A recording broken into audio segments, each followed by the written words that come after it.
எங்க போறாங்க? அம்மா சீக்கிரமா போயிட்டு மாத்தி விட்டு பார்த்து போறாங்க. அவ கைலாசத்துக்கு தான் போக சொல்லுவா. கேட்கும் போது மாத்தி பேசுவா. அப்ப 70 வயசுக்கு மேல நம்ம உயிரோட இருக்கோம் அப்படின்னா நம்மளே பார்த்து கொள்ளக்கூடிய திறமை இருந்தா மட்டும்தான் இருந்தா மதிப்பு. என்னைக்கு நம்மளை பார்க்க இன்னொரு ஆளு வேணும், நமக்கு நோய் இருக்கு அப்படின்னு தெரியும் போது நம்மளே சீன்றுவாங்க. அதனால தன்மானத்தோட போயிடும். அதனால அம்மா ஏ சிவகாமி தாசி, நீ ஒண்ணும் கவலைப்படாதடி. ஆண்டவனே நமக்கு அவரே ஒரு குழந்தை வாக்கியம் கொடுப்பார். அப்படி என்று தன் மனைவிக்கு ஆட்சி பேச்சு ஆறுதலை சொன்னார். அப்போ சிவகாமி தாசி என்ன செய்கிறா தெரியுமா? சிவகாமி தாசியா சிவகாமி தாசியா அவர் பிள்ளை ஒன்று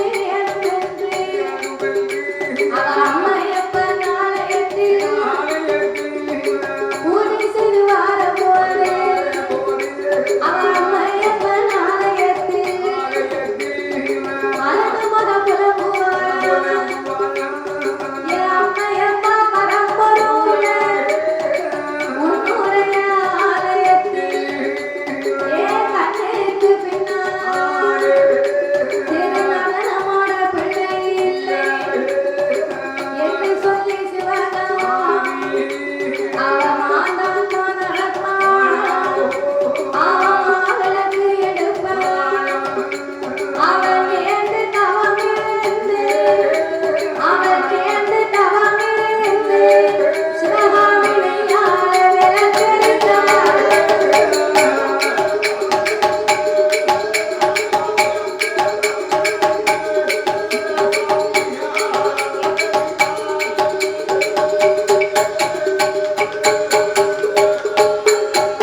அவன் வேண்டுமல்ல தவமிருந்து அவனை யார விளக்கெடுத்தார்.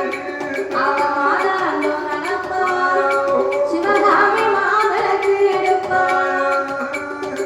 சிவகாமி தாசி பிள்ளை வரம் வேணும் என்ற அம்மையப்பன் ஆலயத்திற்கு அன்னாரமும் போய் ஐயா அவன் நல்ல கையெழுத்து வணங்கி, அம்மையப்பா ஒப்பில்லாமலையே உன் ஆலயத்தில் பூஜை செய்து வரக்கூடிய எனக்கு கண்ணுக்கு பின்னாலே உனக்கு திருநடனம் ஆடுவதற்கு எனக்கு ஒரு குழந்தை இல்லை. அதனால உங்க அருளால நீங்க தான் எனக்கு ஒரு பிள்ளை வாக்கியத்தை கொடுக்கணும் அப்படின்னு சாயங்கால நேரமாச்சுன்னா சிவகாமி தாசி கண்ணீரை வடிக்கிறார். அப்ப ஒரு நாளை பார்த்து இந்த காசி பாப்பான்னு பார்த்தார்.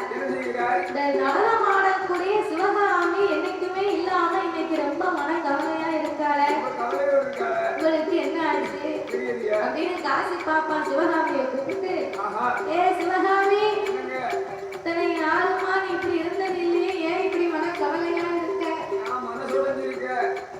ஐயா காசி பாப்பான நான் இந்த ஆலயத்துக்கு திருநடனம் ஆடும் போது என் கண்ணுக்கு பின்னாலே நடனம் ஆடுவதற்கு எனக்கு ஒரு குழந்தை இல்லைன்னு மனக்கவலைன்னா, நீ ஒன்றும் கவலைப்படாத.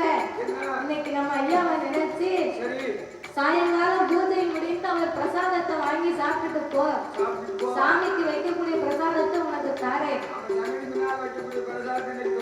அதனால இறைவன் அருளால உனக்கு நல்ல குழந்தை வாக்கியம் இருக்கு, வைத்து வா அப்படின்னு சிவகாமி தாசி அனுப்பி வைத்தார். இரவு நேரத்திலே பூஜை முடிந்ததுக்கு பிறகு அவர் சொன்னபடியாக ஆலயத்தில் உள்ள அமுதை வாங்கி சாப்பிட்டார் இந்த சிவகாமி தாசி. அமுதை வாங்கி உண்ட மகிமையினாலே இந்த மாடு வந்து பொண்ணு தாசி அந்த அம்மையப்பனுடைய அருளாலே அவர் இறைவனுடைய திருவையினாலேயும் அவர் எப்படி இருக்கிறாரேயுமா அந்த மறுமொழி மறந்து அந்த மறுமொழி மறந்தார். அதுவே குலை கர்ப்பமா அவன் சுமர குலை மறந்தாமை இருப்பான். அவன் அங்கையவ குலை மறந்து அவன் அங்கையவ குலை மறந்து சிவகாமி 40 கர்ப்பமா.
போக முடியல முடியல ஆட முடியாது அது எப்படி ஆட முடியும் குழந்தைக்கு ஒரு வயசுல வந்துட்டுன்னா என்ன பண்ணுவாங்க அப்படியே சுழண்டுவாங்க ஓராவது மாதத்துல அப்படியே உடம்பெல்லாம் தளர்ந்து போகும் இரண்டாவது மாதத்துல சரி அப்படியே இடையெல்லாம் விழிந்து போகும் மூன்றாவது மாதம் லேச முக வெளுப்பு காட்டும் நான்காவது மாதத்துல நடந்தா லேச விளைக்கும் அந்த ஐந்தாவது மாசம் அடுத்த அறவயது பூரணம் அப்ப இப்படி 5 மாதம் வரைக்கும் சிவகாமி தாசி நடனம் ஆடினா அதுக்கு மேல அவளால ஆலயத்துக்கு போக முடியல மக்களும் அது வரைக்கும் நீ வர வேண்டாண்டாயே இனிமே நீ உன்னுடைய வீட்டிலே ஓய்வு எடுத்துக் கொண்டே இரு உன் கர்ப்பவதியா இருக்கக்கூடிய உனக்கு என்னென்ன தேவையோ எல்லா பொறுப்பும் நாங்க பார்த்து கொடுக்கிறோம் அப்படின்னு சிவகாமி தாசிக்கு வேண்டியதை வாங்கி கொடுத்து ஊர் மக்கள் எல்லாம் உறுதுணையாகவே இருந்து வருகிறார்கள்.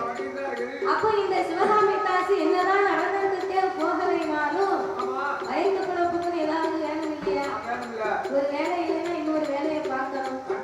அப்போ இந்த சிவகாமி தாசியும் சிதம்பரநாதனுமாக இணைந்து சும்மா இருக்கக்கூடிய நேரத்துல காட்டுக்குள்ள போய் வத்தலங்கொட்டை பிறக்கி வியாபாரம் செய்து கொண்டு வருகிறார்கள். அப்ப இந்த வத்தலங்கொட்டை பிறக்கி வியாபாரம் செய்து வரக்கூடிய நேரத்துல 7-8 மாதம் ஆச்சு இடமுடம்பு சூழானா 9-10 மாதங்கள் ஆகும் போது இந்த சிவகாமி தாசி 10 மாதங்கள் முற்றும் பெற்று பரிபூரண கர்ப்பமாகவே இருந்து வருகிறாள் அல்லவா?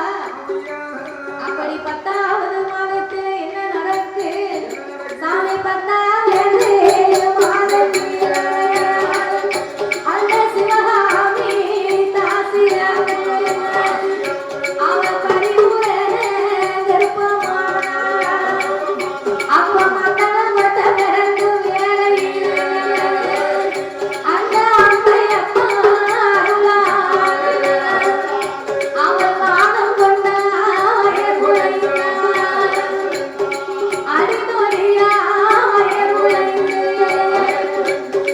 வயகுழைந்து ஒரு ஆண்டுலத்தை பெற்றெடுத்தாள்.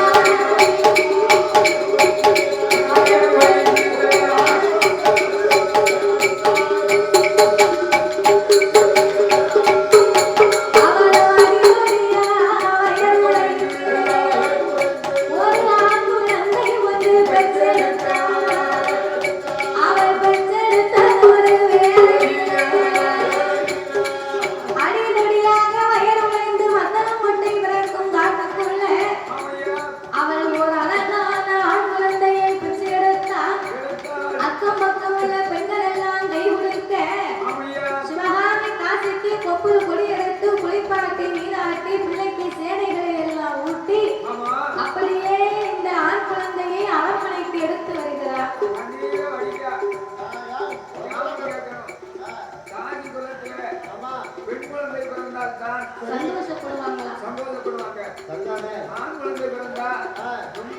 சிதம்பரநாதனுக்கு ரொம்ப சந்தோஷம். பரவாயில்ல, நமக்கு ஆம்பளை பிள்ளை வந்து பிறந்திருக்கான், இனிமேல நம்ம மிருதங்க வாசிக்க வேண்டாம், நம்ம பிள்ளை நம்மளை உட்கார வச்சு சாப்பாடு கொடுப்பான் அப்படின்னு இவர் நினைக்காரு. சிவகாமி தாசிக்கு மனசு கேட்கல, ரொம்ப சங்கடப்படுறார்.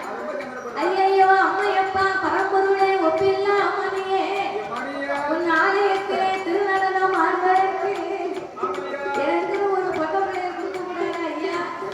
இன்னைக்கு பாருங்க, சில பெண்ணா பிறந்தவங்க சொல்லுவாங்க, பொட்ட பிள்ளையா இருந்தா என் கை வேலையை மாட்டி கொடுக்கும், இந்த அம்மா சோறு போகுதுன்னா அந்த பிள்ளை ஒரு குழம்பு வைக்கும், இந்த அம்மா குழம்பு வச்சான்னா அவர் கூட்டுக்கறி வைப்பா, இந்த அம்மா சோப்பு போட்டா அந்த பிள்ளை அலசி காய வச்சிருவா. அம்மாவுக்கு பொட்ட பிள்ளை பிறந்தான்னா, அதே ஆம்பளை பிள்ளை பிறந்தது வைங்க, அப்பனுக்கு தப்பாம இருப்பான். நல்ல அப்பாவுக்கு பிறந்தாங்கன்னா, யோக்கியமா உள்ளவருக்கு பிறந்தான்னு வைங்க, அவர் டீக்கடை வச்சா இவனும் கூட மாட போய் வேலை பார்ப்பான், அவர் ஒரு பூக்கடை வச்சா இவனும் பூ வியாபாரம் பார்ப்பான், அவர் ஒரு கொத்தனாரி வேலைக்கு போனா இவனும் முன்னாலே வேலைக்கு போவான். நல்ல அப்பாவுக்கு பிறந்தா. ஒரு மாதிரி சேட்டை பிடிச்சவரா இருந்தான்னு வையி, அப்பா என்ன செய்தாரோ அதை பார்த்து இவனும் பண்ணுவான். அவர் கோட்டை அடிச்சா இவன் புல் அடிப்பான், அவர் ஆப் அடிச்சா இவன் புல் அடிப்பான், அவர் நிற்பான். கடையில போய் சரக்கு வாங்கணும்னு இவர் பின்னால நிற்பாரு. பையன் முதலாக முன்னால போய் நிற்பான். ஆமா கடவுளே. ஒரு ஊர்ல தகப்பனுடைய சாப்பாட்டு வளரக்கூடியவன். சரி அவன் என்ன செஞ்சான் தெரியுமா? என்ன செய்யலாம் 10 ரூபா கொடுத்து சீரட்டு வாங்கி முக்காவாசி சீரட்டை கீழே போட்டான். இதை போட்டாலும் ஆமா அவன் அவன் உழைச்சு இது பண்ணான்னு சொன்னா அவனுக்கு அந்த குற்றமுறை யாருக்கு தெரியும்? அருமை தெரியும். அந்த சீரட்டை எடுத்து எடுத்து தூக்கலாங்குருவின்னு தெரியுமா? ஆமா தூக்கணாங்குருவி. அதாவது ரொம்ப அலங்காரமா ஆமா கூடு கட்டுமா. அவன் தின்னவரையில போய் மேல கூடு கட்டி இருக்கும் மூக்குல கூடு கட்டி கட்டி அதுல சேர்த்த கொண்டு போய் அழகா பூசி பூசி ரொம்ப ஆமா செகந்தோடியா இருக்குமா இருக்கும். அப்போது தூக்கலாங்குடி நினைச்சுதான் என்ன அதாவது இந்த சீரட்டை கொண்டு போய் ஆமா நம்ம கூட்டுல கொண்டு வச்சோம்னு சொன்னா அஜமுனா இதை விட நல்ல பவர் கிடைக்கும் அப்படின்னு சொல்லி அப்படின்னு இந்த சீரட்டை கொண்டு போய் சரி தூக்கலாங்குடி கூட்டு கொண்டு வச்சு சண்டால பாதிப்பு கூட்டுல வச்ச உடனே என்னாச்சு? தீப்பட்ட என்ன ஆகும்? கூடு தீ பிடிச்சு எரியும். கூண்டோட எரிஞ்சு போய்யா. சரிதானே? அது மாதிரி அந்த பையனாவே ஆமா சரி தவறு பண்ணணும்னு நினைக்க கூடாது. கூடாது. நம்ம அப்பா தானே செய்தாரு, நம்மளும் செஞ்சு பார்ப்போம்னு நினைக்க கூடாது. நம்ம அப்பா தான் அப்படி போயிட்டா நம்மளால நல்லா இருக்கும், நம்ம குடும்பத்தை பார்ப்போம் அப்படின்னு நினைக்கணும். ஆமையா அதனால இந்த சிவகாமி தாசிக்கு ஆம்பளை பிள்ளை தானே பிறந்திருக்கு, இவன் மிருதங்கம் தானே வாசிப்பான். இல்ல இவன் வச்சு 10 காசு நம்ம சம்பாதிக்க முடியுமா? அப்படி என்று சிவகாமி தாசி பெண் குழந்தை இல்லை என்று பெருந்தவளை தானடைந்து அவள் அம்மையப்பா ஆலயத்தில் அவ அழகுமாதா புலம்புவானா. எம்மாயே தாயே சக்தி பார்வதி, உன்ன மாதிரி எனக்கு ஒரு பொட்ட பிள்ளைய கொடுக்க கூடாதா? இந்த ஆம்பளை பிள்ளைய வச்சு நான் என்ன செய்ய? அதனால உன்ன மாதிரி ஒரு அழகான பெண் குழந்தை எனக்கு கொடுத்தேன்னா என் பேரை சொல்லி நாளைக்குள்ள உன் ஆலயத்திலே திரு நடனம் ஆடுவா அப்படின்னு சிவகாமி தாசி மாதாந்த நடந்து மாமலருக்கு எடுத்து நேர்ந்து தமர்ந்து நெய்யாக கரித்து ஆலயத்திலே மறுபடியும் அமுத பிரசாதத்தை வாங்கி சாப்பிட்டார். வாங்கி உண்ட மகிமையினாலே மறுபடியும் இந்த சிவகாமி தாசி கற்பமாகி மறுபடியும்